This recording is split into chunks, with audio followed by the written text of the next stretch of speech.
This project is about embedded device control over an IP network. In this project, we are implementing a SLIP UDP IP stack on an 8051 microcontroller, which is connected to a router or to a computer using a USB to RS-232 cable directly.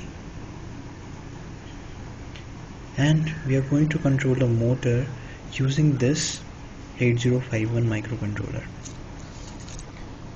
So first of all, the first thing that we need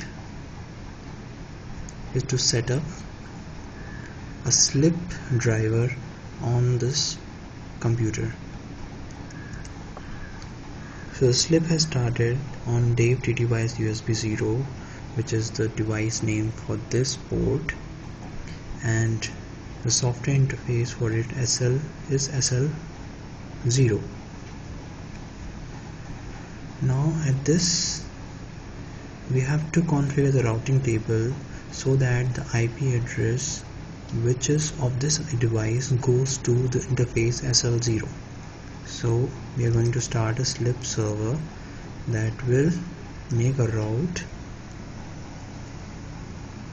It says that IP number 172.16.1.2 is reachable through interface SL0, which is this port, and it is connected to this embedded device. Now since we have configured the routing table, we can start an application, a Python application, motor control.py, that can control this motor.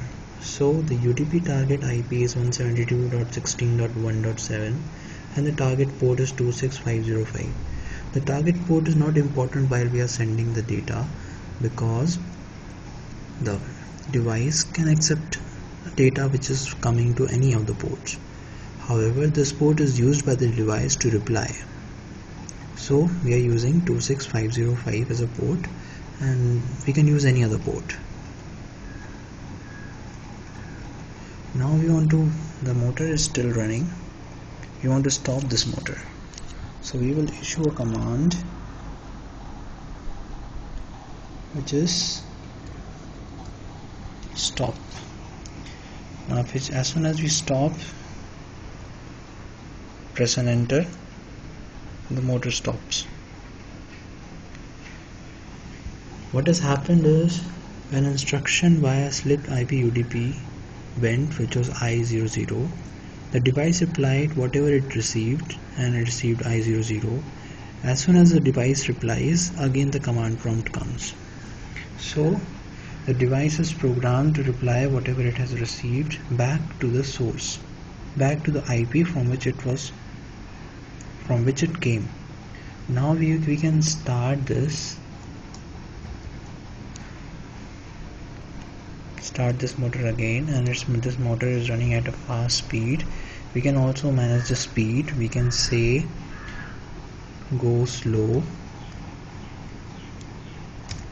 and currently the motor is going in a clockwise direction. We can also change the direction. We can say go anti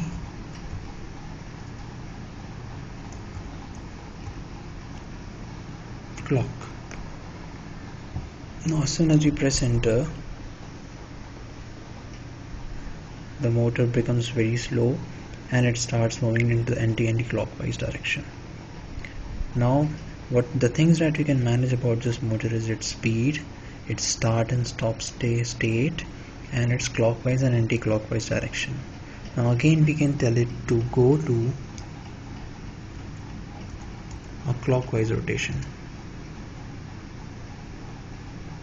Now as soon as it replies, it changes the direction.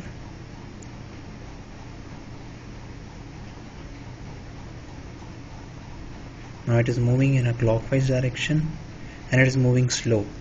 Now we can program it, we can tell it to run as fast. And as soon as you press enter,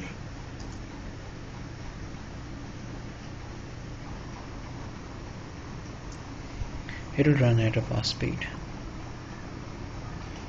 Currently the motor reads the input only after 4 ticks.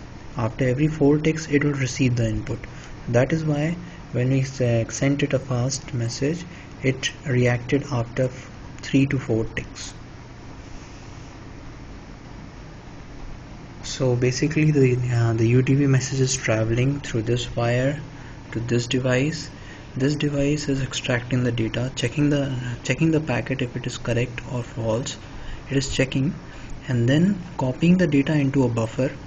That buffer is being copied to the application data, which is controlling this thing, and once it is copied, the application is replying back to this device that I have received this message and I am going to react on it, and hence it is reacting on it and it is working continuously whatever it has been commanded to.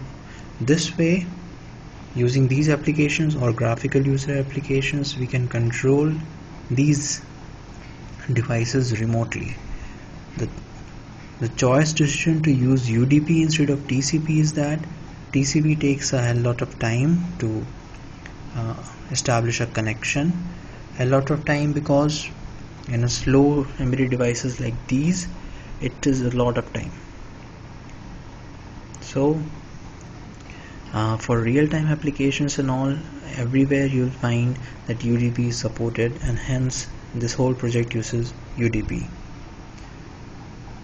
Now we can stop the motor